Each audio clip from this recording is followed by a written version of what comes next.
Assalamualaikum warahmatullahi wabarakatuh. Selamat datang kembali. Di video kali ini kita akan membahas tentang topik akreditasi yang banyak ditanyakan oleh rumah sakit, yaitu apakah dalam standar akreditasi tahun 2022 ada kegiatan simulasi, baik itu simulasi bantuan hidup dasar, simulasi code blue, ataupun simulasi dari code red. Nah, kalau kita melihat simulasi dan kegiatan-kegiatan yang berkaitan dengan hal yang saya sebutkan di atas, maka kita perlu melihat sebenarnya itu adalah jadwal kegiatan di dalam akreditasi rumah sakit. Nah, di dalam akreditasi rumah sakit, jadwal kegiatan itu mengikuti klasifikasi rumah sakit. Nah, ini kita ambil misalkan contoh itu adalah untuk rumah sakit kelas A dengan 1 hari daring, kemudian 3 hari untuk luring dengan 4 surveyor. Jadi kalau kita cermati dari hari telusur lapangan hari pertama itu tidak kita temukan jadwal kegiatan simulasi untuk kegiatan-kegiatan semisal simulasi code blue, code red ataupun kegiatan simulasi-simulasi lainnya. Kemudian pada hari kedua pun juga sama. Jadi tidak terlihat adanya kegiatan simulasi secara khusus. Kemudian pada hari terakhir juga tidak kita temukan acara simulasi begitu.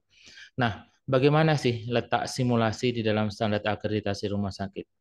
Kalau kita merujuk pada keputusan Menteri Kesehatan nomor 1128 tentang standar akreditasi rumah sakit, dikatakan pada saat surveyor melakukan telusur, surveyor dapat melakukan observasi, wawancara kepada staf, wawancara kepada pasien, keluarga dan pengunjung, serta simulasi. Jadi kaidah simulasi itu ada di keputusan Menteri Kesehatan tentang standar akreditasi rumah sakit. Nah, pada cara penilaian ada 12 cara penilaian.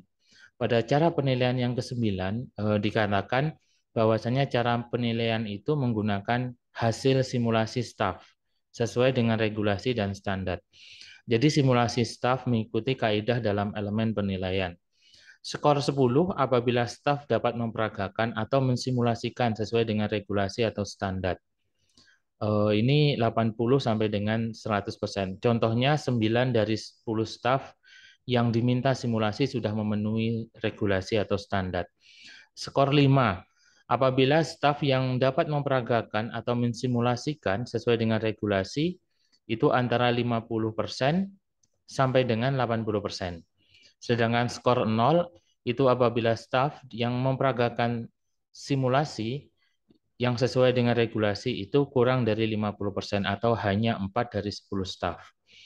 Jadi kalau kita lihat pada kaidah cara penilaiannya, maka proses kita melakukan penilaian menggunakan kaidah simulasi atau kaidah nomor 9, yaitu tentang cara penilaian hasil simulasi, itu membutuhkan 10 staf untuk memperagakan satu simulasi yang sama.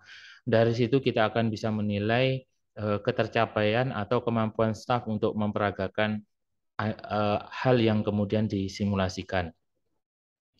Kemudian kalau kita lihat pada standar MFK 6 berkaitan dengan penanggulangan bencana, maka simulasi itu merujuk pada MFK 6 huruf E.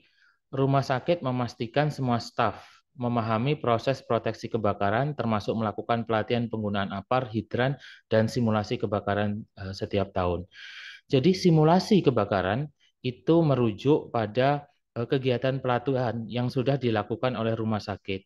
Pelatihan itu terintegrasi dengan materi yang lain, yaitu materi proteksi kebakaran, kemudian penggunaan APAR, hidran, dan simulasi itu sendiri. Kemudian kita merujuk pada huruf F, dikatakan peralatan pemadam kebakaran aktif dan sistem peringatan dini serta proteksi kebakaran secara pasif diinventarisir, diperiksa, diuji coba, dan dipelihara sesuai dengan peraturan perundang-undangan. Jadi inventaris itu berkaitan dengan kebakaran aktif dan sistem peringatan dini itu dilakukan proses inventaris, diperiksa, diuji coba dan dipelihara. Jadi proses uji coba dan pemeliharaan itu merupakan kegiatan yang telah dilakukan dan pada saat penilaian akreditasi, surveyor akan melihat laporan pemeliharaan, laporan uji coba, dan laporan-laporan lain berkaitan dengan inventaris kebakaran aktif dan sistem peringatan dini. Kemudian kita melihat pada MFK ke-9. Rumah sakit di dalam kaidah MFK 9 menerapkan proses penanganan bencana untuk menanggapi bencana yang berpotensi terjadi di wilayah rumah sakitnya. Jadi rumah sakit menerapkan proses penanganan bencana. Nah, pada poin D dikatakan rumah sakit telah melakukan simulasi penanggulangan bencana atau disaster drill minimal setahun sekali termasuk debriefing. Jadi ini yang dicari oleh surveyor, bukti telah dilakukan simulasi penanggulangan bencana. Nah, simulasi penanggulangan bencana di rumah sakit dilakukan setahun sekali dan surveyor melihat laporan dari pelaksanaan simulasi penanggulangan bencana. Pada huruf E dikatakan staf dapat menjelaskan dan atau memperagakan prosedur dan peran mereka dalam penanganan darurat serta bencana internal eksternal. Jadi kalau kita lihat kaidahnya, maka kaidah yang pertama adalah staf dapat menjelaskan tentang peran mereka dalam penanggulangan bencana. Penjelasan itu dapat melalui wawancara, penjelasan itu juga dapat melalui diskusi, yaitu diskusi pada telusur fasilitas. Telusur fasilitas ada dua, hospital tour dan telusur manajemen fasilitas dan keselamatan.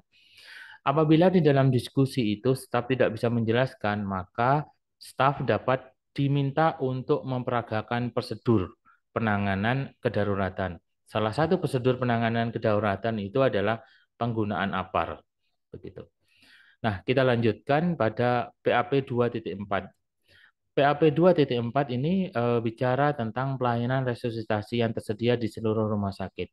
Dikatakan di dalam maksud dan tujuannya, pelayanan resusitasi ini tersedia 24 jam sehari. Kemudian bantuan hidup dasar harus dilakukan jika diketahui ada tanda henti jantung. Tentang proses pemberian bantuan hidup dasar dan bantuan hidup lanjut, ini kurang dari 5 menit. Hal ini termasuk evaluasi terhadap pelaksanaan sebenarnya resusitasi atau terhadap simulasi pelatihan. Jadi ini merujuk pada pelatihan yang sudah dilakukan atau evaluasi atau supervisi dari kegiatan bantuan hidup lanjut yang dilakukan. Jadi bagaimana sih respon time-nya? Apakah kurang dari 5 menit? Itu akan kelihatan di laporannya.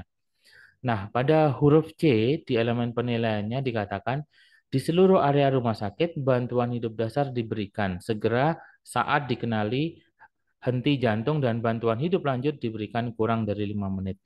Jadi kalau kita lihat bantuan hidup dasar itu segera diberikan dan bantuan hidup lanjut diberikan kurang dari 5 menit.